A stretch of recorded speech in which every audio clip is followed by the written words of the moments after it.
ना एफडी ना share market फिर भी रिटर्न। ये 10 मिनट की वीडियो नहीं बल्कि आपके अगले 10 साल की इनकम प्लानिंग है।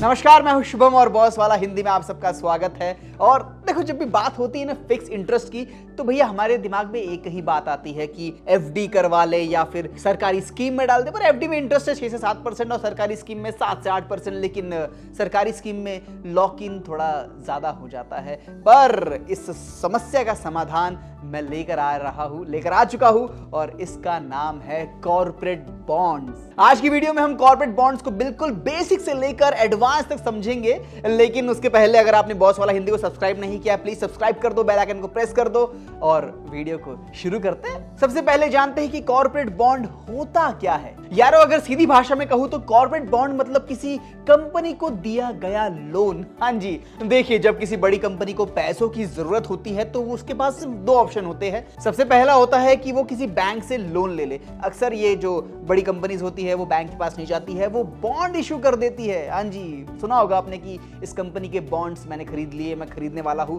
तो अगर कोई बिग ब्रांड है, कोई कंपनी है जो अपना नया सेटअप शुरू करना चाहती है, तो वो बॉन्ड इशू करती है। मतलब एक कागज का टुकड़ा एक आपको लिख कर देती है कि मेरे पास आपके इतने पैसे जमा है, आपको इतना % इंटरेस्ट में दूंगा। मतलब कागजी काम होता है। अब एग्जाम्पल से समझिए कि रिलायंस को अपना कोई नया सेटअप डालना है जियो की तरह, और उन्हें 1000 करोड़ की जरूरत है। तो वो बैंक से 1000 करोड़ लेने से अच्छा वो अपने बॉन्ड्स इशू कराती है। अब देखिए, सबके पास तो हजारों करोड़ होंगे नहीं, पर किसी के पास 10,000 रुपए होंगे, किसी के पास 20,000 रुपए होंगे, किसी के पास लाख रुपए होंगे, तो वो उतने पैसे का बॉन्ड ले सकता है, इंटरेस्ट मिलेगा। तो ये होता है बॉन्ड। बॉन्ड मतलब होता है किसी बड़ी कंपनी को लोन देना। आप और मेरे जैसे लोग किसी बड़ी कंपनी को, जैसे कि रिलायंस को, हम लोन देते हैं, उसे कहते हैं बॉन्ड। पर मैं बात करूंगा मैच्योरिटी एंड एग्जिट क्लैरिटी की। अब मान लो कि बॉन्ड 5 साल का है और कंपनी ने लिखा कि मैं 5 साल के लिए पैसा ले रही हूं और 5 साल पूरे हो गए तो आपको पूरा पैसा जो है वो वापस मिल जाएगा। लेकिन बीच में पैसों की जरूरत पड़ गई, कोई दिक्कत आ गई आपको, तो आप बॉन्ड बेचना चाहे तो आप बेच सकते हो। अब बॉन्ड चूज करने से पहले देखिए, सबसे जरूरी होता है कि कौन सा बॉन्ड ले रहे हो और वो सेफ है कि नहीं है। ठीक है, तो जो बॉन्ड्स सबसे बेस्ट आपको चूज करना है क्रेडिट रेटिंग पर। जी हाँ, अब देखिए, भारत में CRISL, ICRA और CARA जैसी रेटिंग एजेंसीज है जो रेटिंग्स देती है बॉन्ड को। अब वो AAA भी हो सकती है, AA हो गया मतलब कि हाँ सेफ है। सिंगल A आया तो ठीक है, मतलब थोड़ा ध्यान आपको देना पड़ेगा। पर अगर BBB है तो रिस्क है, BB है तो भैया समझ जाओ कि जुआ ही हो गया, और D है तो भैया पैसा डूबेगा, जाओ मत। तो हमेशा क्रेडिट स्कोर देखिए AAA में, AA और मिनिमम एटलीस्ट A तो होना ही चाहिए, वरना कंपनी को आप हाथ जोड़ दीजिए। अगला पॉइंट है yield to maturity, YTM। Simple भाषा में समझे तो भाई साहब देखिए, आपने किसी कंपनी का बॉन्ड लिया, आपको इंटरेस्ट मिलेगा, ठीक है, और टाइम पूरा होने के बाद आपको पूरा सा जो भी मुद्दल है आपका प्रिंसिपल अमाउंट वो मिलेगा। तो प्रिंसिपल प्लस इंटरेस्ट जोड़ दिया जाए तो जो पैसा बनता है उसे कहते हैं YTM, यील्ड टू मैच्योरिटी। अब इसको एक एग्जांपल के तौर पे समझते हैं। अब मान लीजिए किसी बॉन्ड का जो कूपन रेट है वो है 10%, लेकिन आपने वो बॉन्ड 1000 रुपए में नहीं बल्कि 950 रुपए में खरीदा। ठीक है, आपने उसके लिए 50 रुपए आपने कम दिए, पर जैसे ही मैच्योरिटी का उसका पीरियड हो जाएगा, मैच्योरिटी पर कंपनी आपको फिर भी 1000 रुपए ही लौटाएगी, जिसका मतलब है हर साल 10% का आपको इंटरेस्ट मिला और मैच्योरिटी पर एक्स्ट्रा 50 रुपए का फायदा हो गया। तो इसका उल्टा भी हो सकता है, इसलिए YTM के मामले में आपको 3 चीजों पर नजर रखनी है। सबसे पहला है कि हर साल मिलने वाला इंटरेस्ट, दूसरा है आपने बॉन्ड कितने में खरीदा, और तीसरा होता है मैच्योरिटी पर कितना आपको वापस मिलेगा। इसलिए जब भी आप बॉन्ड कंपेयर करें तो इंटरेस्ट रेट नहीं, आप YTM कंपेयर करें। अगला पॉइंट है सिक्योर्ड वर्सेस अनसिक्योर्ड बॉन्ड। हाँ जी, 2 टाइप के बॉन्ड होते हैं, सिक्योर्ड, अनसिक्योर्ड। अब सिक्योर्ड बॉन्ड वो होते हैं जो कंपनी बॉन्ड के बदले में कुछ प्रॉपर्टी, कुछ मशीनरी जो है वो गिरवी रखती है, मतलब गारंटी के तौर पर। तो अगर कंपनी डिफॉल्ट करती है तो वो एसेट बेचकर वो निवेशकों को पैसे देती है, मतलब आपका पैसा डूबेगा नहीं। अगर कुछ गिरवी रखा हुआ है तो उसको बेच के आपको पैसे मिल जाएंगे।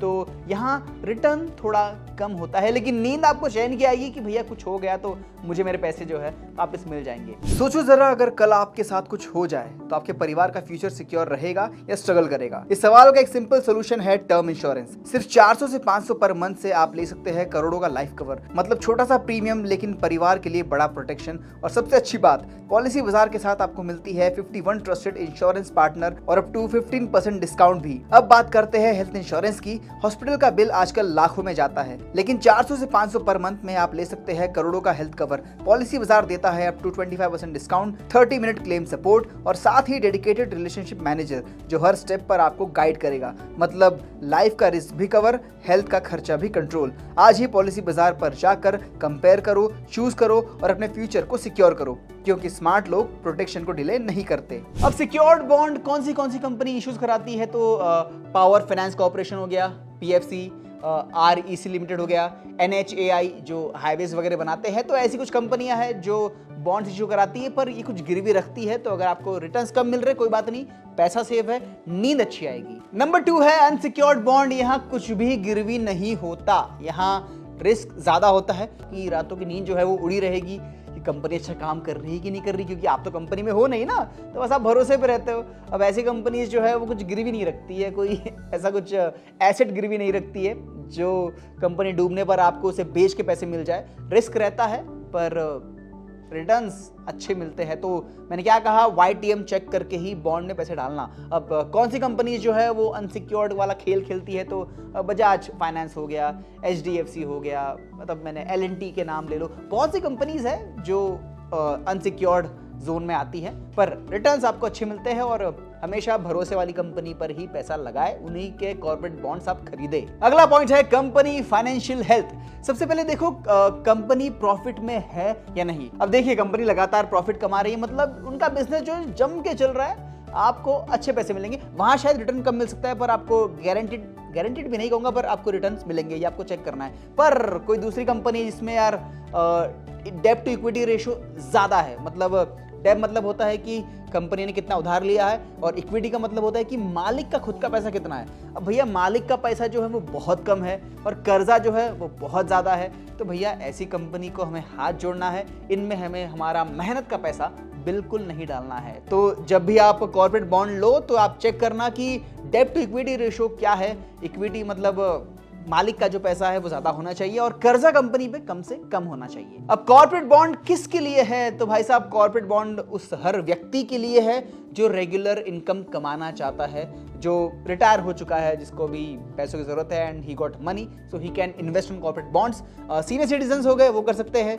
जो FD से ज्यादा रिटर्न चाहते हैं कि भैया FD में रिटर्न्स नहीं मिल रहा है तो मैं इसमें इन्वेस्ट करना चाहूंगा, कर सकते हैं। लेकिन आपको डिटेल स्टडी करनी है, डेब्ट टू इक्विटी रेशियो चेक करना है, YTM, ये सब चीजें चेक करना है, फिर ही पैसा डालना है, ठीक है? इजी मनी नहीं है ये। अगला टॉपिक है सिंपल इंटरेस्ट को कंपाउंड कैसे बनाए। जी हाँ, आप इस कमाई को कंपाउंड इंटरेस्ट में भी तब्दील कर सकते हैं। देखिए, मान लो आपने 1 लाख रुपए आपने किसी कंपनी में, किसी कॉर्पोरेट बॉन्ड में आपने इन्वेस्ट किए, जहां आपको 12% रिटर्न मिलेगा सालाना, ठीक है? मतलब आपको साल का इंटरेस्ट कितना मिला?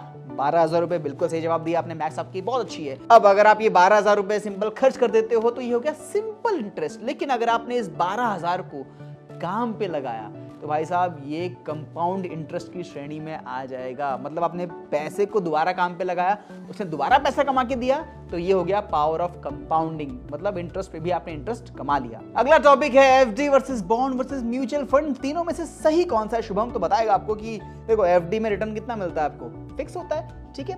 पर आपको अगर ज्यादा चाहिए तो आप कहां डालेंगे? म्यूचुअल फंड में। मार्केट पे डिपेंड करता है, मार्केट क्या बहुत ही फ्लक्चुएट रहता है, बहुत ही रोलर कोस्टर राइड रहती है, मतलब दिमाग वही लगा रहता है। पर कॉर्पोरेट बॉन्ड में रिटर्न्स अच्छे मिल रहे हैं और ज्यादा प्रेशर नहीं आता है। अगला टॉपिक है टैक्सेशन। जो आपने मूल पैसा लगाया, प्रिंसिपल, उस पर आपको कोई टैक्स नहीं लगेगा। टैक्स लगता है सिर्फ आपको इंटरेस्ट के ऊपर। तो जो भी आपको इंटरेस्ट मिलेगा आप उसे अपनी इनकम में ऐड करेंगे, वो ऐड हो ही जाएगा।